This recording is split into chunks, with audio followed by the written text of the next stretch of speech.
Satu, kita gunakan konsep atau cara kaidah istishab. Istishab itu narik dalil. Apa yang nggak ada di zaman Nabi terjadi di zaman kita pakai dalil yang cocok. Namanya istishab. Kita tarik. Ya, istishab dari sahab. Sahab itu narik. Contohnya apa? Wala taqtulu anfusakum, dan jangan bunuh diri Anda. Dokter bukankah berfatwa rokok membunuh? Rokok menyebabkan kanker, rokok bikin impoten, rokok bikin keguguran, rokok bikin darah tinggi, ya, rokok bikin mandul, ya, dan seterusnya. Kalau seandainya ini disebutkan di zaman Nabi, pasti sudah dilarang waktu itu. Ya, karena nggak akan berbenturan antara apa? Sesuatu yang bahaya dan yang halal nggak akan bersatu. Dan ini bahaya.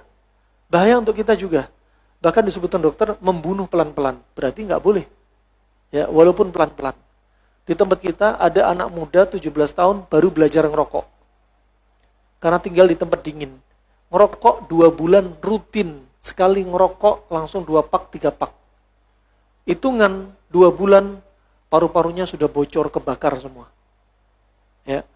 Wah, ada yang kena kanker, kanker lidah, kanker lambung, menjalar ke paru-paru. Ya, ada yang juga perempuan kanker rahim, perempuan keguguran, darah tinggi. Oh, banyak sekali efeknya. Gak mungkin syariat mengizinkan, mustahil. Ya, kemudian berikutnya hadis Nabi, la doror wala dirar. Tidak boleh membahayakan diri kita, gak boleh membahayakan orang lain. Bahkan kata dokter, perokok pasif lebih berasa dampaknya dari perokok aktif. Berarti kedoliman kita kepada orang sekitar lebih membahayakan daripada kita sendiri. Sampai kami mendapati dari kisah seorang dokter mendapati anak kecil meninggal. Kemudian diperiksa sama ahli forensik. Ternyata gara-gara asap rokok masuk ke paru-paru si bayi yang di bawah 1 tahun. Kemudian bapak ibunya ditanya. Pengakuan bapaknya, demi Allah saya nggak pernah ngerokok kecuali di luar rumah. Kalau di dalam rumah ada anak saya nggak ngerokok. Ternyata kata dokter, asap rokok yang nempel di pakaian bapak ketika gendong si bayi berdampak ke paru-parunya. Nah, warokok di masa silam kakek moyang kita masih mending. Tembakau dilinting, dibakar. Sekarang tembakunya hanya berapa persen? Yang 7.000 bahannya semuanya racun. Ya, dan membahayakan. Subhanallah. Disebutkan nikotin pernah diteliti. 1 tetes nikotin dimasukkan ruangan kamar 3x3 meter, anjing dimasukkan, ditutup 5 menit, hidupin AC, anjing mati. 1 tetes nikotin. Kemudian juga bahan rokok diteteskan di kulit anjing, kulitnya jadi terbakar. Nah, ini menunjukkan sekali lagi apa? Jelas bahaya. Nah, memang nggak disebutkan di zaman Nabi, tapi dari ini ditariklah. Pertama, hukumnya rokok mubah. Dokter kemudian meneliti, oh ternyata bahaya. Naik hukumnya menjadi makruh. Yang bilang mubah siapa? Para ulama.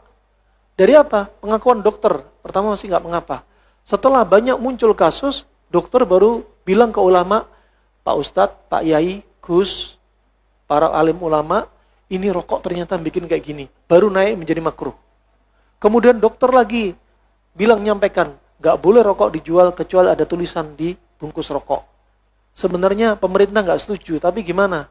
Ada pajak yang besar. Ya, sebenarnya kalau mereka mau dihentikan, kalau tahu bahaya. Pemilik pabrik rokok aja gak ngerokok. Nah, wa subhanallah, ketika tahu hukumnya gini, naik hukumnya menjadi diharamkan. Nah, subhanallah, cara terapi rokok yang terbaik. Kami coba permen cengkeh lama, propolis lama, pakai terapi bekam di kepala lama, yang simple betul-betul pintas diruqyah.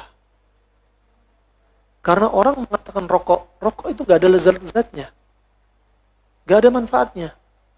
Ya, ketika kita tanya para perokok, fitrahnya baik, pertama bilang gak enak.